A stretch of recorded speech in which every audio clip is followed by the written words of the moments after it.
Hello everybody, welcome back. In our previous video we discovered demand and supply and the importance of price in determining the equilibrium quantity, where quantity demanded equals quantity supplied. And now we're going to look at another aspect of supply and demand. We're going to look at some things that shift the demand and supply curves. And basically what we're going to do is we're going to ask the question, well, how do demand and supply react to other things that are changing other than price? We saw that as price goes down, the quantity demanded goes up. That was the law of demand. And we saw that as price goes down, the quantity supplied goes down. That's the law of supply. But there's a whole bunch of other things that can impact supply and demand, not just price. So let's take a look and see what other things can happen. First off, to get started, we have to have a basic understanding of some simple types of goods and services. First one would be that we have to have a good idea of what is a normal good. So a normal good, a normal good is a product whose demand rises when income rises, and vice versa. When income goes down, demand goes down. Probably a good example is just a basic steak dinner, right? As your income rises, you probably are buying some more steak dinners and probably less fast food, let's say. Now, an inferior good is a product whose demand falls when your income rises, and vice versa. So here probably a good example would be ramen noodle kits. I mean, when I was a student, I ate noodles all the time, ramen noodles. I put an egg in it, and that was my dinner. And as my income increased as I got older, well, you know what? I bought less, and the demand for this, the number of units I bought of this soup decreased substantially. It's an inferior good. We also have what's called a substitute good. Now, a lot of us buy Coke, okay, and we will be influenced in the amount of Coke we buy by eventually the prices of substitutes. I can substitute the caffeine high I get from drinking a Coke by drinking, for example, a coffee or a latte or maybe a Pepsi. Okay, so we have substitute goods where we can substitute one for the other. It provides me the same benefits. I don't always need to have a Coke. I can have a coffee if my goal is to get a caffeine buzz. We can also then look at complements. There are goods and services that are often used together. So the consumption of one good tends to enhance consumption of the other, or vice versa. For example, we tend to buy hamburger patties along with hamburger buns. We don't, if we like eating hamburgers with bread, every time we buy hamburgers, we're probably going to buy hamburger buns. These products are complements. If the price of hamburger buns goes down, well, we may see ourselves buying some more hamburger. Every time we consume hamburgers, we do them together, so the price of these different goods can affect the demand for the other good. So let's see this in action exactly. Let's see how these different things can affect the quantity demanded and supplied, and and supply overall. So remember, we started with this phrase. We saw this in the previous video, Cataract Parabus. This means other things being equal. So when we say Cataract Parabus, we're basically saying that other things don't change when we look at a variable. And again, this goes back to what I told you about economists using models. This is a simple model. It allows us to understand things. Now, you're going to see something extremely important, and it's the difference between the increase and decrease in demand and quantity demanded, and increase, decrease in supply, and quantity supplied.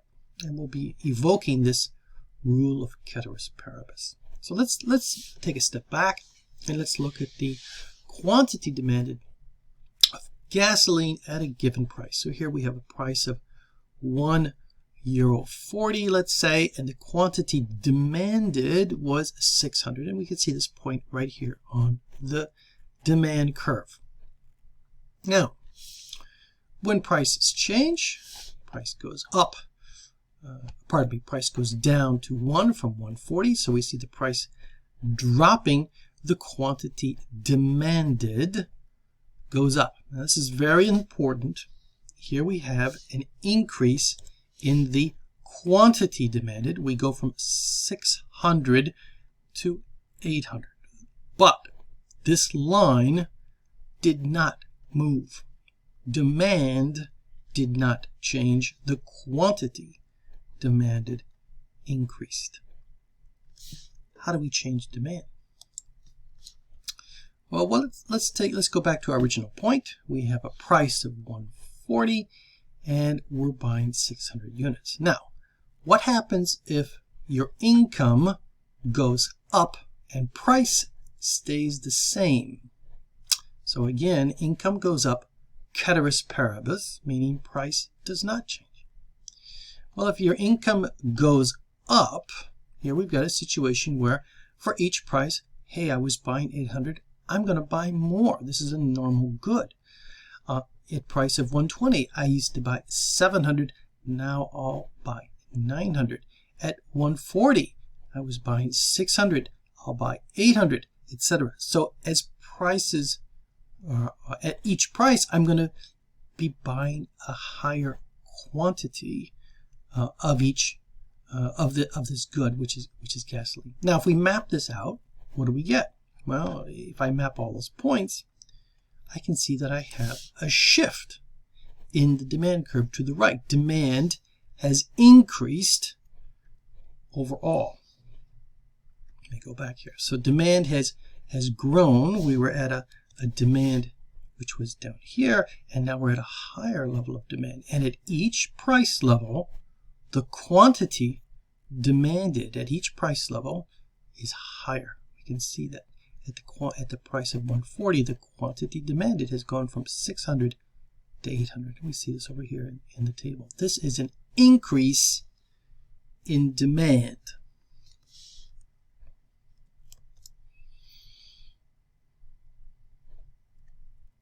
So what are the things that can determine, for example, the quantity demanded of sushi? Well, imagine we're buying sushi dinners. The price obviously determines the quantity demanded of sushi dinners, but there are other things as well.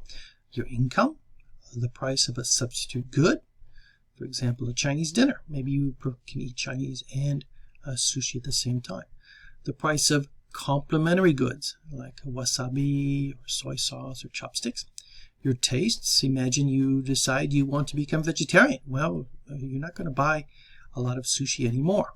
The expectations of the future. Imagine you hear a report that tuna prices are going to rise. Well, maybe you go out and buy all your sushi right now instead of waiting for the price to go up. There are new demanders. Maybe, again, we're in the macroeconomy, so if there's more and more people buying sushi, well, the demand is going to rise. And popularity. Maybe there's some bad news about sushi, for example, and we see a decrease. So how do we see this overall? So I'm gonna flip over to another view here. We're going to take a look now at how a change in something other than price is going to affect the demand for sushi. Okay, so let's give it a go. So here on our chalkboard we've got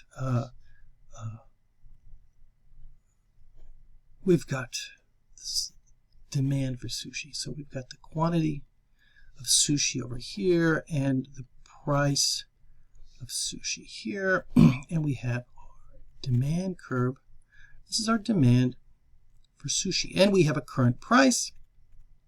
Let's say the price of sushi, let's say 8 euros, and I buy maybe I go buy sushi dinner maybe twice a month. 2. This is the demand for sushi dinners. Now, what happens if my income goes up? So we can say my income rises. Okay, this is one idea. What happens if, for example, the price of chopsticks, so price of chopsticks, or the price of wasabi be?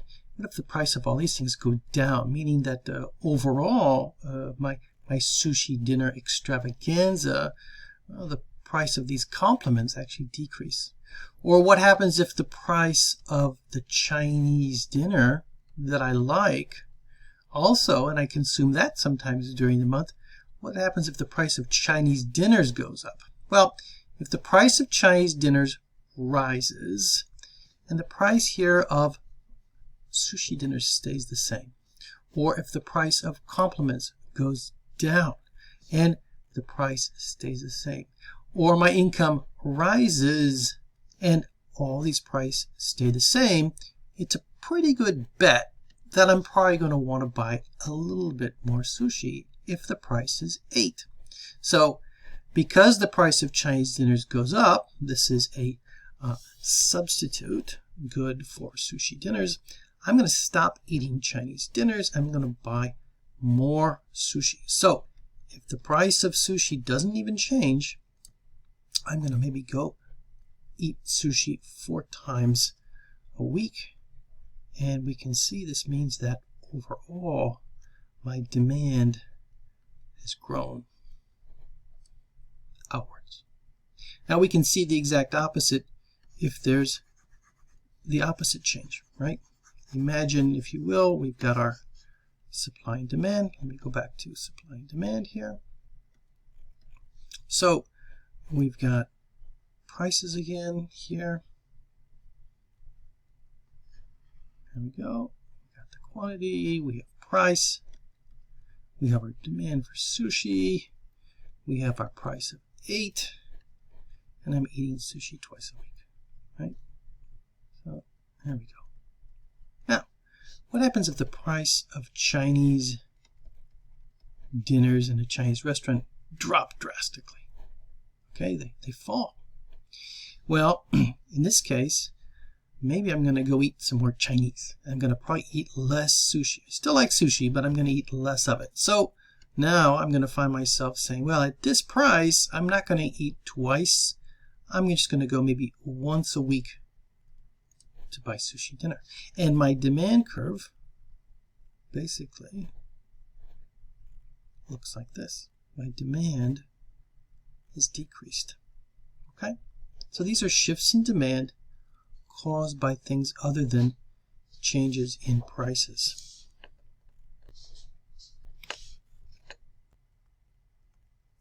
Now, obviously, the same is true for supply. Things can affect, other things than price can affect supply, quantity supply.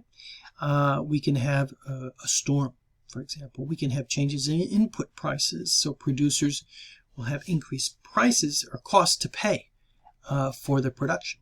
We can have new technologies. We can have taxes.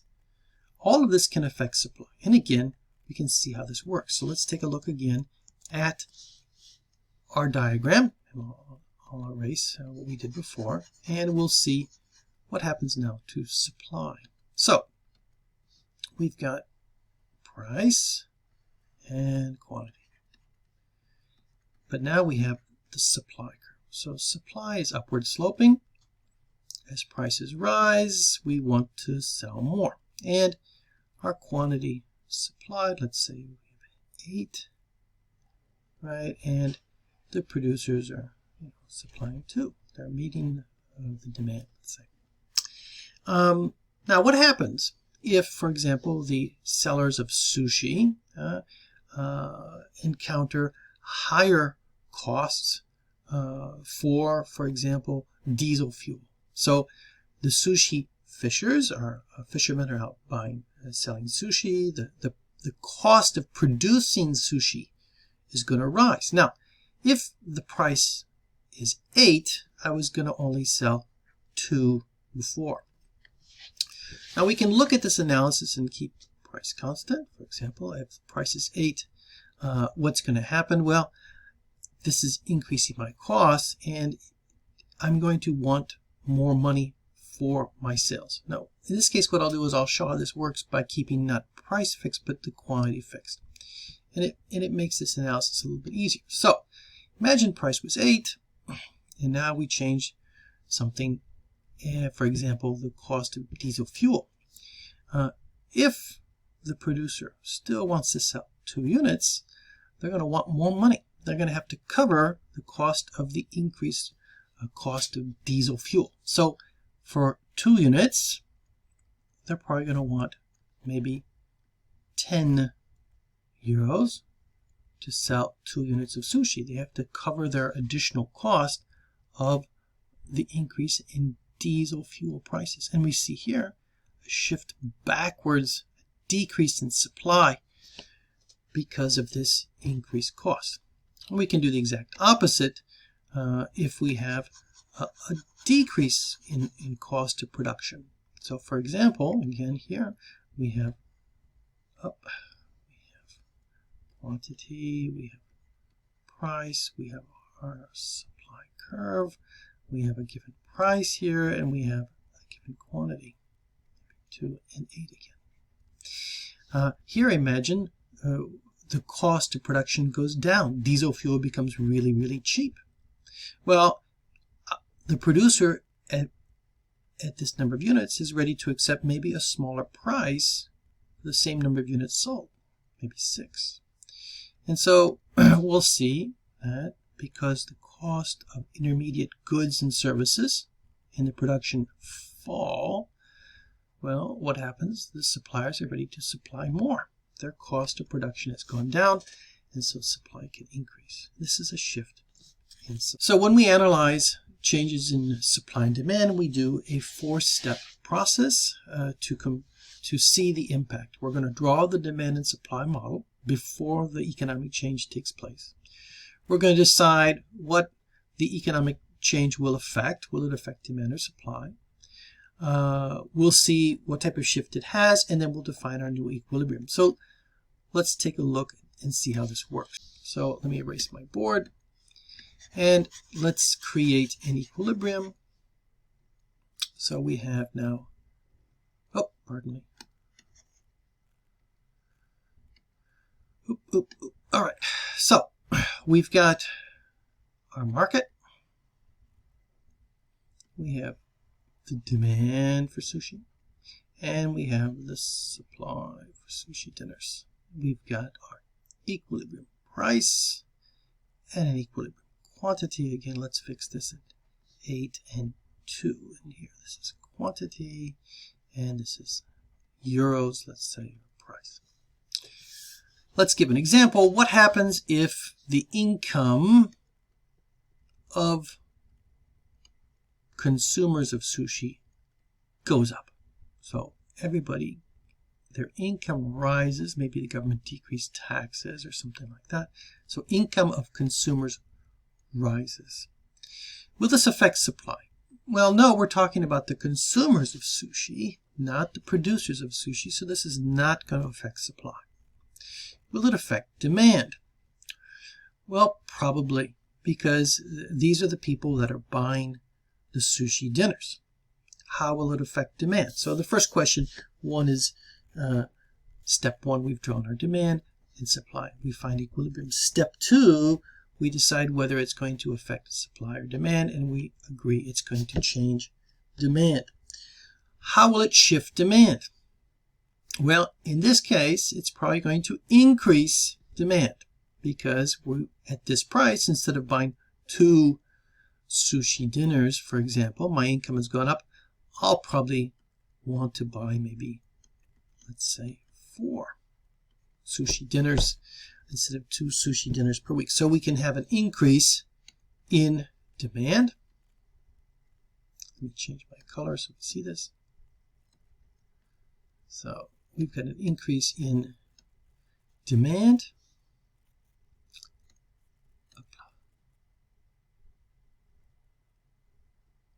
Right, so demand has gone up. There it is. And now we just need to find the new equilibrium. So here at this old price, 8, what's happened? Producers are ready to sell 2 units. We're on their supply curve. Consumers want to buy 4.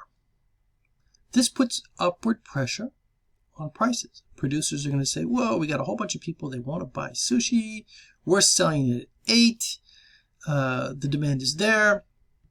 The consumers are looking here and saying, well, there's only two. Hey, you know what, Mr. Sushi Man, I'll pay you more for sushi dinners. And producers are more than ready to increase the price because they see the excess demand and they say, oh, you know what, all these people want to buy, I'm going to raise the price. So the price will rise until that excess demand, which we have here, we have a shortage, right? We have quantity demanded at this price is 4. The quantity supplied is 2. We have a shortage. Pressure would be put on prices to rise until that shortage disappears and we arrive at the new equilibrium, probably with prices at 10 and the equilibrium quantity probably at 3. So this is how we find the new equilibrium. When we have a change, for example, in income, the shift in demand takes place, we find the new equilibrium and the new price and quantity corresponding to that. So in this short video, we've gone through what is a normal and inferior good. We've looked at the definition of substitutes and complementary goods. We've looked at the assumption of Cataract Parabus. And I've shown you how a change in demand and supply can occur, for example, for a change in somebody's income. Be ready because changes in demand and supply can occur for other things. We can have, for example, the price of a complementary good go up or down. We can have the price of a substitute good go up or down. All of these can affect demand, and we'll see a shift in demand or supply, if it's something that affects supply as a result, and a new equilibrium will emerge.